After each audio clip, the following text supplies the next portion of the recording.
Let's bring in South Carolina Senator Lindsey Graham. Senator, welcome. Thanks for being here. You, of course, have traveled to Afghanistan countless times, both as a senator on the Armed Services Committee over the years, but also you served there. After 2 decades, how has the Taliban managed in this amount of time to retake Afghanistan? Just a little over a week. It is stunning.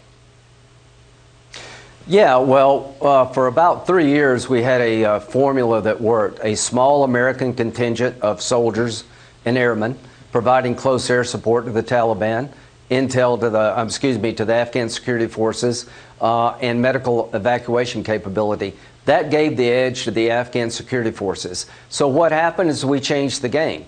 Joe Biden is responsible for this, not Donald Trump. Donald Trump had a conditions-based withdrawal. The military told President Biden, if you pull the plug on Afghanistan, it's just a matter of time and the Taliban take over in whole or part. Nobody thought it would be 10 days, but for 3 years we had a formula where we would have a small footprint of Americans helping the Afghan security forces. We changed the game, the country collapsed, and here's what Biden needs to tell the country. How much are we at risk from the takeover by the Taliban of Afghanistan? I would tell President Biden to let every country know that if you recognize the Taliban, you do so at your own peril because they're a terrorist organization. And, Mr. President, you have a moral obligation to establish safe corridors so that the 60,000 Afghans who helped us can get out of the country safely. And if that requires more American military involvement, do it. It is a stain on our honor to leave these people behind, but all this was avoidable. Joe Biden chose poorly. If that is the case, Senator, do you anticipate that there will be a congressional investigation into that decision? Yeah, I hope so, but here's what I want people to know. If you served in Afghanistan, you should be proud of what you did for our country and the Afghan people. On your watch, the Taliban was held at bay, Al-Qaeda was on the run, and women had a better life. Joe Biden chose to remove all the forces, not Donald Trump.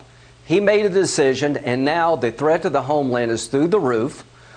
Tens of thousands of people who helped us are going to be left behind to be abused, and we're weaker throughout the world. A trifecta of catastrophe for the United States.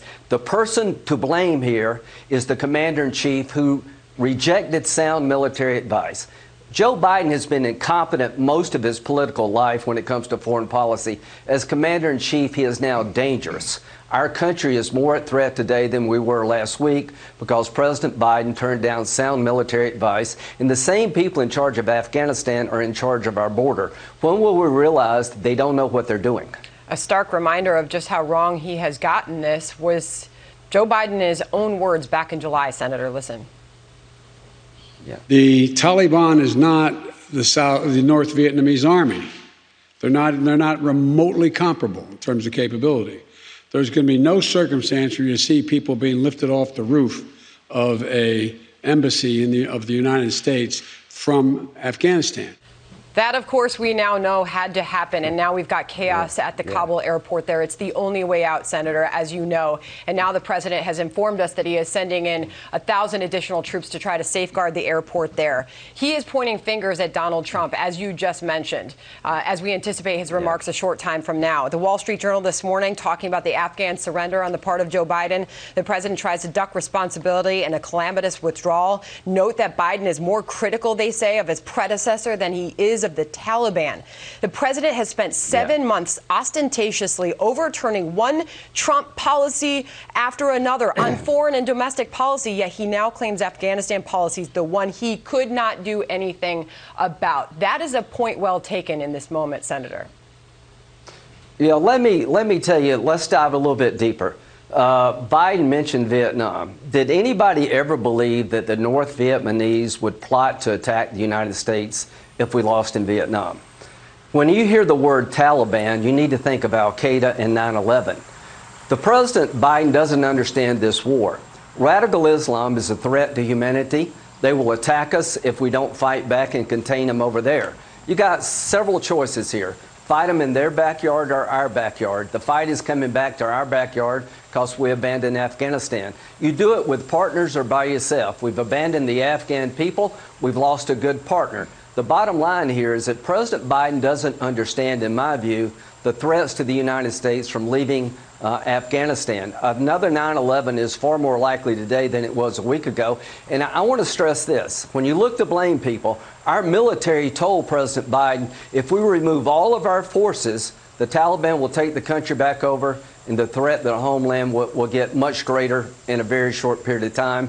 And the one thing that breaks my heart as much as anything else is that we're leaving tens of thousands of people behind to be abused and murdered by the Taliban, who took a risk to help the United States. We're weaker all over the world because of this. And the person to blame is not Donald Trump. He had a conditions-based withdrawal. It is Joe Biden who chose his military advice over that of the professional military. General Biden has been a disaster in Iraq. He was a disaster in Afghanistan. He's a disaster at the border. All I can tell you is that the men and women who fought for decades in Afghanistan honorably served our country. And now all has been lost because Joe Biden made a very bad decision against sound military advice. And when it comes to Afghanistan, the worst is yet to come.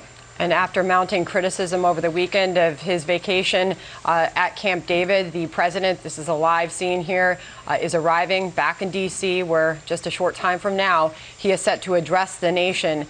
Senator Graham, as you heard from Jennifer Griffin at the top of the hour, they're reporting, she's got credible sources reporting that the Taliban is going door to door right now, looking for anyone who fought alongside us while we were over there. Here's the president live, returning to Washington, D.C. Senator, you heard Joey Jones last hour. He fought in Afghanistan, lost his legs. He said his primary concern right now is how do we ensure the safety of those that are sent over there to do their jobs? How are we to know that they will be allowed to, enabled to do their jobs? Joey Jones questioning, obviously, the leadership of this president. Do you share in that concern? Yeah, number one, unless we establish safe corridors enforced by military force, combat operations, tens of thousands of people are going to be slaughtered. How do you save them? You tell the Taliban, we're going to create safe passage to the airport throughout Kabul, and if you interfere with the efforts to get our people out who helped us, we will go to war with you. I don't care if you have to send the 82nd Airborne to do this. It is a point of honor to America. And I would say this, if you ask our military, anybody willing to go back to Afghanistan to help get those out that fought with us, you would have 1 million hands raised. So the bottom line is that we can save these people, but we got to change our policy. The bottom line is that we can contain the threat the Taliban face if we present to us, if we tell the world, don't legitimize this regime.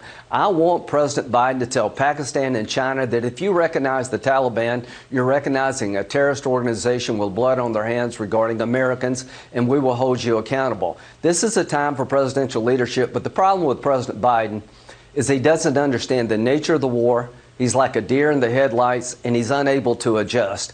The worst thing in a time of crisis is to have a commander-in-chief who can't change their mind. As much as criticism you want to levy against President Trump, he made a decision in Syria to withdraw, and he changed his mind when he saw what was going to happen. He had a conditions-based withdrawal in Afghanistan. I'm convinced that President Trump would not have let this happen, and our military told President Biden, if you do what you're talking about doing, you're going to have chaos on your hands. And they were right, and President Biden was wrong.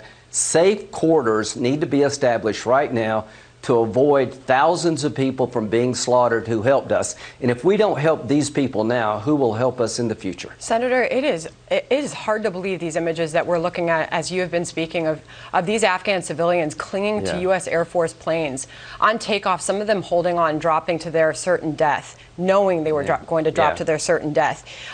According to Jennifer Griffin's reporting, top of the hour, you also just heard her say that as of now, only a few hundred people have been evacuated from Kabul on U.S. flights.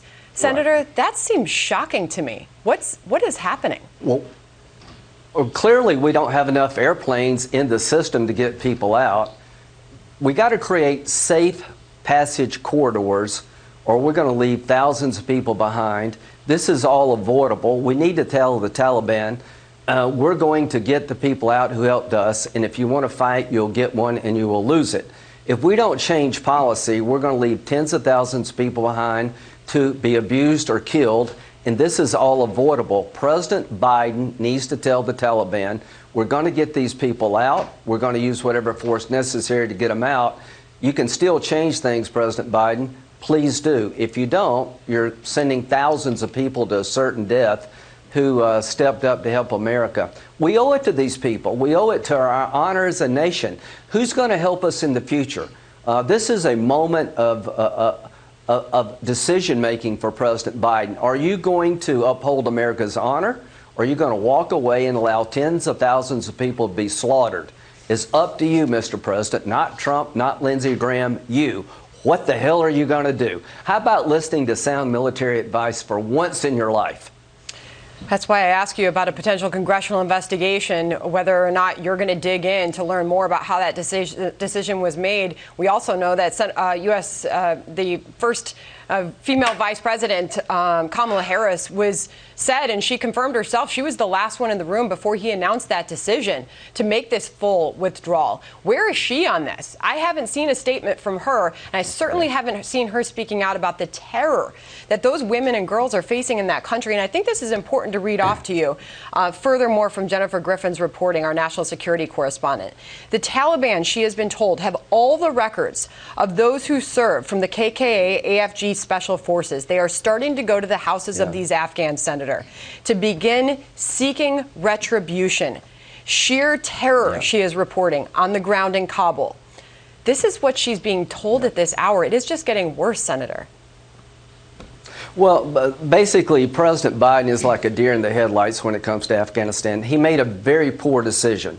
He rejected sound military advice. He openly bragged about, I'm not going to let the military keep me involved in Afghanistan. It's time to get out. He's giving America a false choice. He's going to speak in a couple hours, and he's going to mislead you. The choice was never stay and have a big war or leave. The choice was to maintain a strategy that was working, keep the Taliban at bay, have leverage to get a peace deal. We've lost all leverage, but here's what I hope he'll do. I hope he'll bleed the Taliban dry. People in Afghanistan hate the Taliban. There'll be armed resistance forming. I hope we will help those who are willing to fight back. I hope we will make the Taliban's life miserable. They're not the legitimate government of the Afghan people, and any country who recognizes them should do so at their own peril. So I'm looking for leadership from President Biden at a time it will matter. I don't care about a congressional investigation. Mr. President, you have a chance in the next 48 hours to establish safe corridors to get thousands of people out of Afghanistan who will be killed if you don't. Exercise some leadership here. I know that General Keane was already talking about backlash he's hearing from our allies, including Britain and Germany, some of them of which wanted to stay. He said there's going to be significant consequences over the coming years. None of them, he said, are good. He also mentioned their recruiting is going to go up as a result of this. Senator, appreciate your time this afternoon as we await the president's remarks. Thank you for joining us. Thank you.